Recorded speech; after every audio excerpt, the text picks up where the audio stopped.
Olá pessoal, tudo bom? Professor Flávio aqui.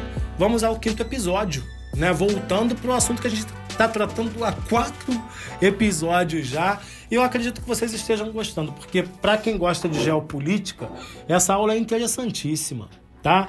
Então a gente vai fechar aqui, geografia, transformações na economia mundial. Vamos lá?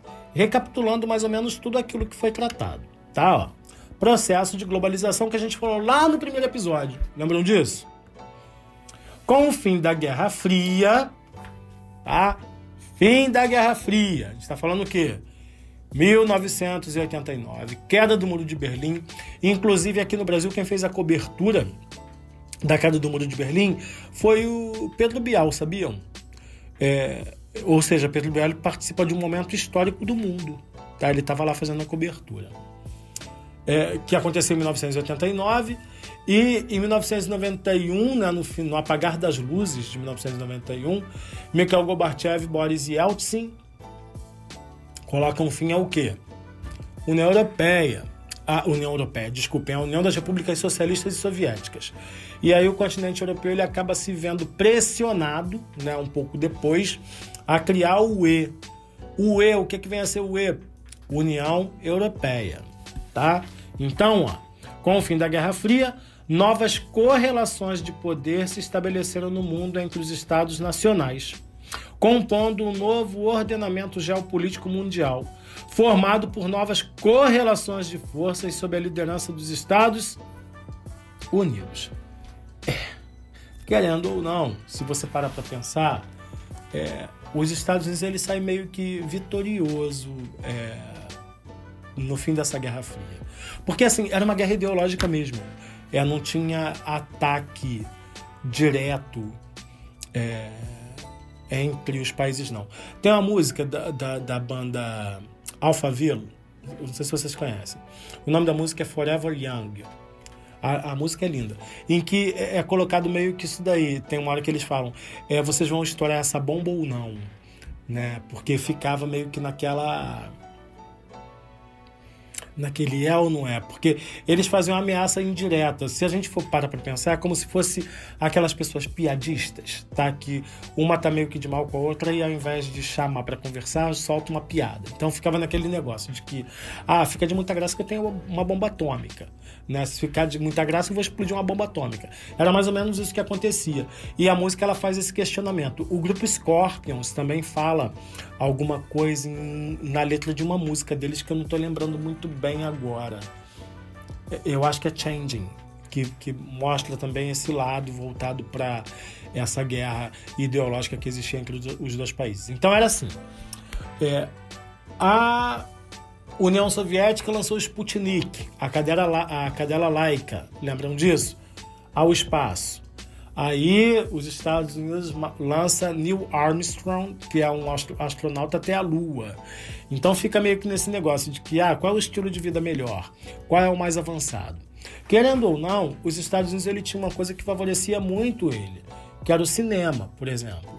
Né? Então, é quase que impossível. Se coloca como criança, se coloca como um adolescente assistindo determinados tipos de filme, para ver se você não sentia vontade, por exemplo, de ir à Disney, pelo que você via nos desenhos, de conhecer os Estados Unidos pelo cinema.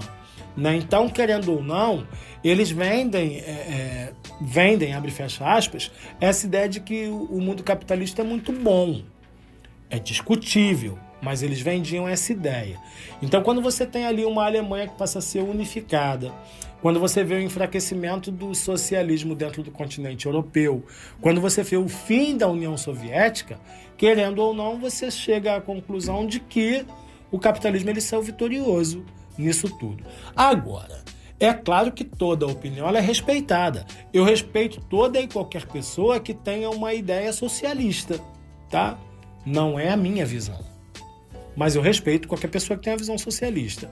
Porém, para isso daí a gente não pode fechar os olhos, tá?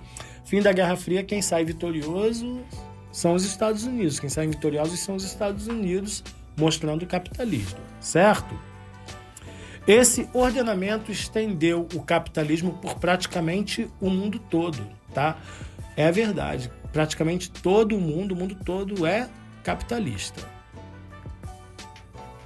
O cenário econômico da globalização é, portanto, habitado por empresas transnacionais, cuja sede de decisão se concentra geralmente nos países mais influentes, ou seja, se concentra mais nos países influentes, se concentra mais nos países que são denominados países de primeiro mundo, que compõem o capitalismo rico. Da globalização econômica dependem-se a globalização cultural, em que os costumes locais se integram a costumes globais, por influência dos hábitos de produção e consumo. E isso se traduz em marcas mundiais. É verdade, olha só. Como é o caso da Nike, Apple, Google, Amazon, Mercedes-Benz e tantas outras. Tem marcas que são tão fortes que elas entram no teu imaginário antes mesmo de você conhecer o produto. Vou dar um exemplo aqui. Se eu chego para vocês e digo assim, ó, eu preciso de hastes flexíveis. Você vai dizer, que diabo o professor está falando? Hastes flexíveis. Agora, se eu chego para você e falo assim, eu preciso de cotonetes. Vocês vão saber o que é. Porque a Johnson & Johnson colocou o nome de hastes flexíveis de cotonetes. Se eu chego para determinadas pessoas e falo assim, eu preciso de uma palha de aço. Putz, o professor está pedindo uma palha de aço. Vai ficar meio assim, palha de aço? Agora, se eu chego e falo assim, eu preciso de um bombril, todo mundo vai saber o que é. Eu preciso de uma lâmina para barbear. Lâmina para barbear. Mas se eu disser que eu preciso de um presto-barba, vocês vão entender. Então, isso daí também é uma coisa voltada para o capitalismo. Você não precisa ler McDonald's, por exemplo, quando você vê aquele M lá. Você viu aquele M, você já associa que é o quê? O M é amarelo, com o vermelho embaixo, você já associa que é McDonald's. Não é isso? O capitalismo ele faz muito isso. É claro, quem tem a Starbucks Coffee, a Unilever, que tem vários produtos aí. E é que, infelizmente, são aulas um pouco mais curtas, mas, por exemplo, vocês sabem por que o Papai Noel é vermelho? O vermelho do Papai Noel foi uma coisa imposta pela Coca-Cola. Até então, o Papai Noel era verde. O Santa Claus era verde. Quem impõe essa visão do Papai Noel vermelho é a Coca-Cola. A Coca-Cola ela é vermelha e branca, não é? A marca Coca-Cola é vermelho e branco. O Papai Noel é vermelho e branco. E se vocês prestarem atenção, a empresa que mais faz campanha, marketing, no final de ano, quem é?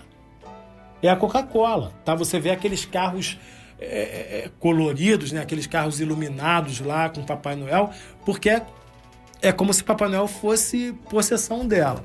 Isso daí quem faz é o capitalismo, porque o capitalismo... Qual é a ideia do capitalismo? Vender mais para obter cada vez mais lucro. Então, é isso aí, tá? A globalização econômica e cultural se integram à globalização política, conduzida pelos interesses dos países de maior influência, como os Estados Unidos e China, e também pela União Europeia, que a gente não pode fechar os olhos para isso, a Europa não é fraca, não. Conformando acordos de comércio e de integração econômica. E espero de verdade que vocês tenham gostado, porque eu adoro aula de geopolítica. Adoro geopolítica. E é isso, a gente está terminando o nosso 5º episódio aqui. Até breve, foi um prazerzão estar com vocês e espero vocês em sala de aula, porque tem que acabar essa pandemia, né? Corpo a corpo é muito bom. É isso aí, pessoal. Até a próxima. Tchau.